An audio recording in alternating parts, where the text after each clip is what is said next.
Bon début de soirée à tous. Les informations pour ce vendredi 18 novembre. Demain, le 19 novembre, nous célébrons la Journée internationale des hommes. Pour commémorer cette occasion, le ministère de la Jeunesse, des Sports et de la Famille a organisé aujourd'hui un forum à l'hôtel Eden Bleu pour permettre aux hommes de partager leurs témoignages et accomplissements. Ce forum s'est déroulé au jour du thème « Célébrons les hommes ».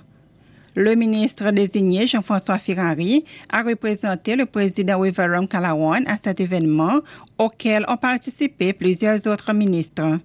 Cette rencontre a été ponctuée par la poésie, la musique et principalement par des discussions impliquant certains hommes bien connus de la société qui ont retracé leurs accomplissements, leur parcours, expériences et leurs défis. Il s'agissait de l'ambassadeur Patrick Victor, le jeune entrepreneur Jean-Michel Vidotte, le directeur de l'école secondaire de Montfleury, Marc Harrison, et le pasteur Jude Fred. Une délégation du Fonds saoudien des développements a visité 2 des 13 endroits où il est prévu que ce fonds assurera des financements pour certains projets. Il s'agit d'une parcelle de terre au Cailleul à Onsopin où le gouvernement envisage de construire 32 maisons qui se composeront de 16 unités de 2 chambres et 16 de 3. Le ministre des Terres et du Logement, Billy Rangasamy, et le ministre responsable des Finances, Nadi Hassan, étaient présents à la visite. L'objectif de cette visite était de mettre la délégation à jour avec la façon dont les infrastructures sont normalement construites dans le pays. La délégation a également rendu visite à l'école de la digue où les financements sont attendus pour les travaux de rénovation. Le secrétaire principal pour le logement, Denis Barbé, a dit que même que le financement de ce fonds ne soit pas encore confirmé, cette visite est prévue de leur engagement et leur intérêt dans le développement de ces projets.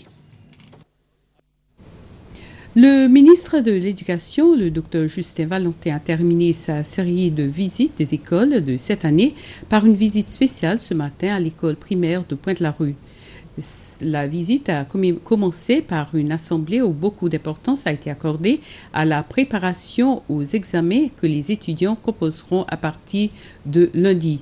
En conclusion à la série de visites de cette année, le ministre Valentin a reconnu les efforts des écoles en général pour assurer à ce que l'environnement soit propre et dans l'ordre, bien que les structures ont un peu vieilli.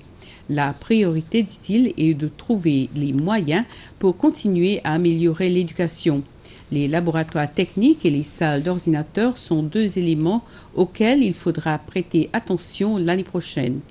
Il a demandé aux écoles de prendre leurs initiatives et de mettre en œuvre leurs propres projets qui serviront le complément à l'éducation acquise en classe.